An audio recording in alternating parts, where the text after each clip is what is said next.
You may have seen me before. I've worked for various international organisations, including the World Tourism Organisation in Madrid, and I've also been consultant to Pacific Asia Travel Association. And essentially I do a lot of research for travel industry associations and their members. Perhaps you've seen one of the reports that I've written covering trends like the emerging outbound markets, millennial travellers, sharing economy. I think Keith will recognise one of those publications there talking about the future of influencer marketing and DMOs. You're welcome to ask me more about them later. I think they're all freely available online. But as Rachel mentioned, I work with Toposophy, which is a destination marketing agency. It's a full service agency with offices in London and Athens. You may have heard about us, but actually in a short amount of time we've wrapped up quite a large number of projects, working in many different countries in Europe, and I'm very pleased to say we've won many awards. So please do feel free to come and talk to me about any of the areas of strategy and research you might need, marketing and branding, and of course all of the digital services that we offer, because we have a very large team able to offer them. Which brings me neatly onto the subject for today, which is this one, the digital city visitor and the future of digital travel. So I think something we hear, and this is a very popular topic at tourism events, with good reason of course, because the digital world has totally transformed what we do.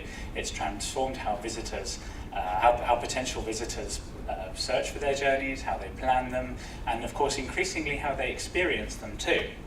And of course, this is a phrase which you often hear, where it's something we're very familiar with, and I think you hear it every time you come to one of these events. It's, wow, everything's changing, like everything's changing the whole time. But you know, in reality, I think from where we're sitting, from the point of view of destination marketing organisations, really the reality is that everything has already changed.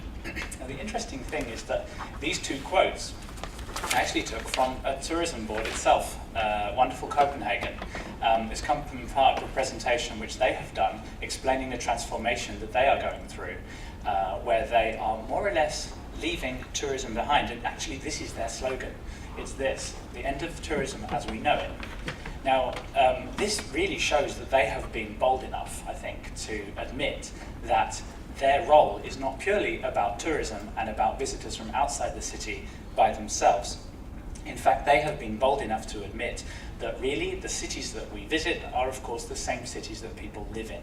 And this is a theme that we keep coming back to in these, in more and more tourism events of course. It's about how visitors impact the lives of local people, and how visitors are interested to live like locals and understand the world they live in, and of course appreciate the same quality of life that local people have. Because if we're honest, when it comes to the visitor experience, these are the things that matter.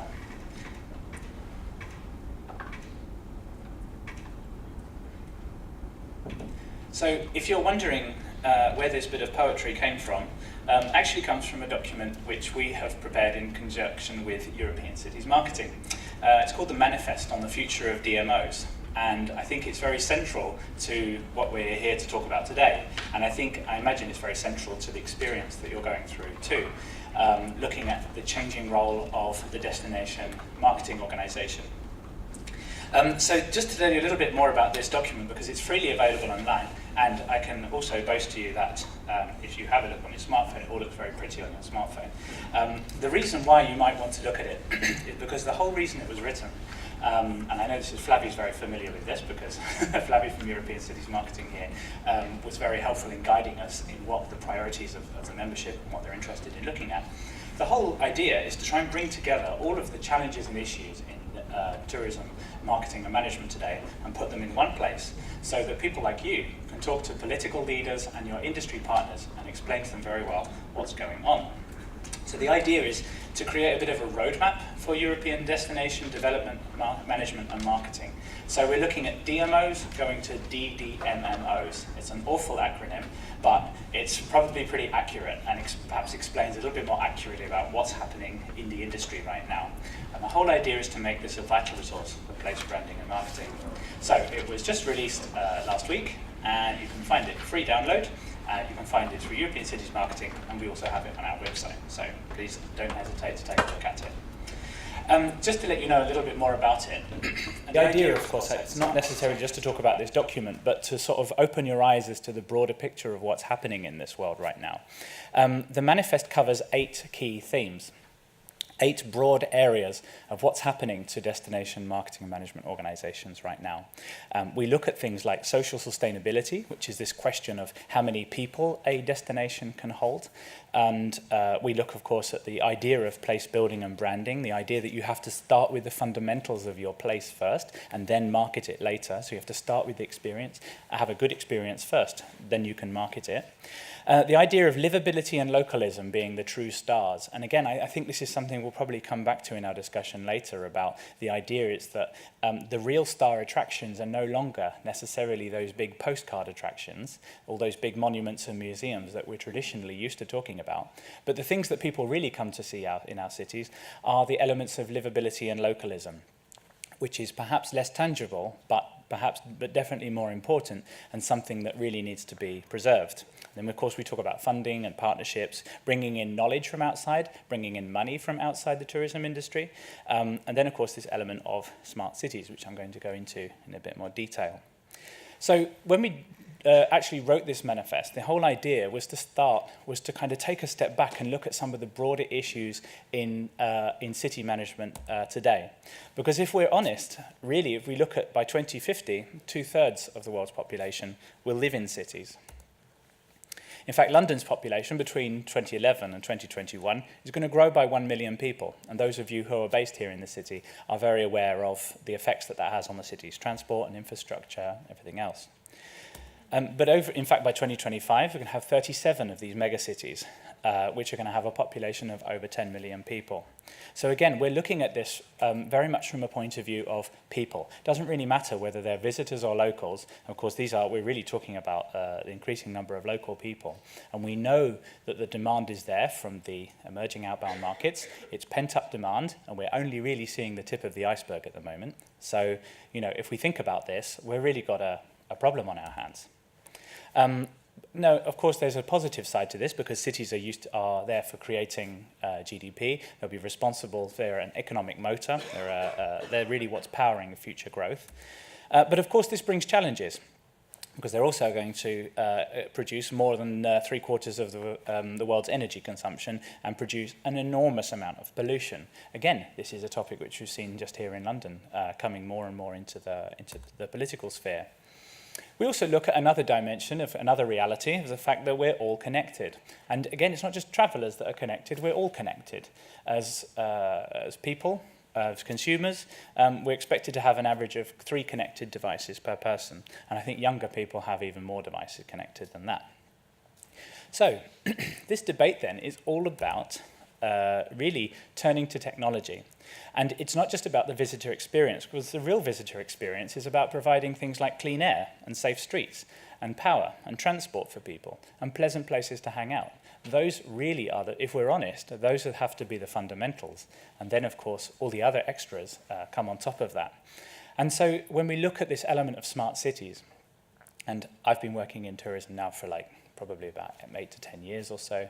Smart cities is not a new concept. It's something people have been talking about for a long time. It's probably something people were talking about when they built the Barbican Centre. So it's this very futuristic idea, but I get a bit fed up with, and I hear this idea that it's something purely technological, it's purely big. Really, for me, it's just about solving problems with technology, solving the common problems that we have, not just for visitors, but for local people too. So that's the thing. The whole idea of what we should be aiming for is to solve these problems for everybody, the visitors, residents, businesses, and investors, because these are the people who have a real interest in our cities and can lead to its prosperity. So let me give you then just a few examples, just as I bring my presentation to an end, just to give you a few examples of where this has been done. And what I want to show you is that this can be done on a big scale and it can be done on a small scale too. So for example, there's a very common case we hear of Barcelona, but they've tried to tackle this by collaboration between the tourism board, the city management, and in this case, a mobile phone company, looking at the number of visitors, in this case, to the Sagrada Familia. So again, one thing is to say, oh, we have a problem in our hands, we have overcrowding, but really the key is to measure it you can't really work out a solution to this problem until you've measured it effectively and you can forecast and you can do a bit of modeling and have an idea about how your solutions might actually take effect. In France, for example, there's small ideas. Smart doesn't necessarily have to be technological. Smart just has to make your city a more pleasant place to be. So these are just sheets of metal which have been taken, and they've thought, how can we improve some basic public spaces, and how can we give people what they really need in that particular place, providing benches and shelter and ramps to pull your suitcase up. Just little things like that make the city a much more pleasant place to live and to visit. And of course, also, technology can make it fun. It can help us to relax.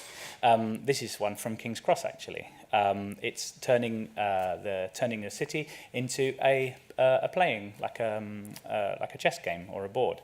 Again, the whole idea is to make the cities, give places for people to relax and chill out. Here's another example from Montreal. City swings. When you swing in harmony, it creates a musical harmony.